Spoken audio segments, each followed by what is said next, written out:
হাসপাতালে রোগীদের উপচে পড়া ভিড়, অতিরিক্ত রোগীর চাপে হিমশিম অবস্থা কর্মরতদের।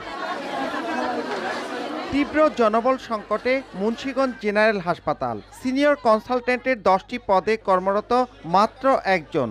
তত্ত্বাবধায়ক ও সহকারী তত্ত্বাবধায়ক পদও খালি। সিনিয়র কনসালটেন্ট নেই মেডিসিন, গাইনি, চক্ষু, সার্জারি ও নাক কান গলা সহ গুরুত্বপূর্ণ বিভাগে। আবার 12টি জুনিয়র কনসালটেন্টের পদের অর্ধেকই খালি। এর সঙ্গে যোগ হয়েছে নতুন আরও সংকট। স্থাপনের পর চালু করা যায়নি নতুন আইসিইউ ইউনিট ও আধুনিক অপারেশন থিয়েটার।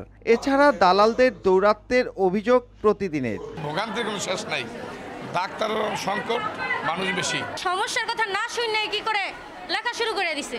তারপর বলছে আরে আঙ্কেল আপনি সমস্যা শুনেন তারপর লেখেন।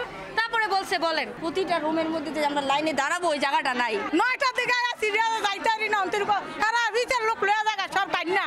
এক সপ্তাহ ওষুধ প্রেসক্রিপশনে লেখা ওই জায়গাতে 3টা 4টা ওষুধ। তাহলে আমরা এতগুলো ওষুধ আমরা কিভাবে কি দিয়ে খাবো? আমরা গরিব মানুষ বিধায় তো সরকারি ক্লিনিকে আসি নাকি? পরীক্ষাগুলো যদি করতে আসলেই লোকজনকে বলে যে ওই বাইরের প্রাইভেট ক্লিনিক ভালো, ওইটা ভালো, সেখানে নিয়ে যায়। ওনারা চিকিৎসা না করেই ঢাকা পাঠায় দেয়, বুঝছেন? ঢাকা নেন মানে ওনারা তো আগে দেখবে রোগীটার অবস্থা কি। হাসপাতালটিতে মোট 217টি পদের মধ্যে শূন্য 92টি। পাশাপাশি গত 1.5 বছর ধরে বেতন না পাওয়া আউটসোর্সিংয়ের 58 কর্মচারীও কাজে আসছেন ইচ্ছে মতো। পরিস্থিতি সামলাতে পারছেন না কর্তৃপক্ষ। চিকিৎসকদেরও সংকট আছে, অনেকগুলো পদে ডাক্তার নাই। জনবলটা হইলে এই এলাকার জনগণ ভালো চিকিৎসা পাবে এবং চিকিৎসায় গতিশীলতা আসবে।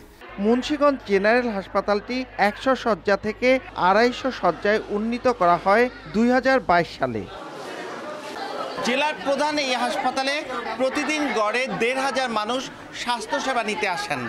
কিন্তু এই গাদাগাদি ভিড় সহ নানাভাবে তারা ভোগান্তির শিকার হচ্ছেন এবং অধিকাংশই প্রকৃত সেবা পাচ্ছেন না বলে অভিযোগ রয়েছে। মুন্সিগঞ্জের 250 শয্যার জেনারেল হাসপাতাল থেকে নাসির উদ্দিন উজ্জ্বল, সময় সংবাদ।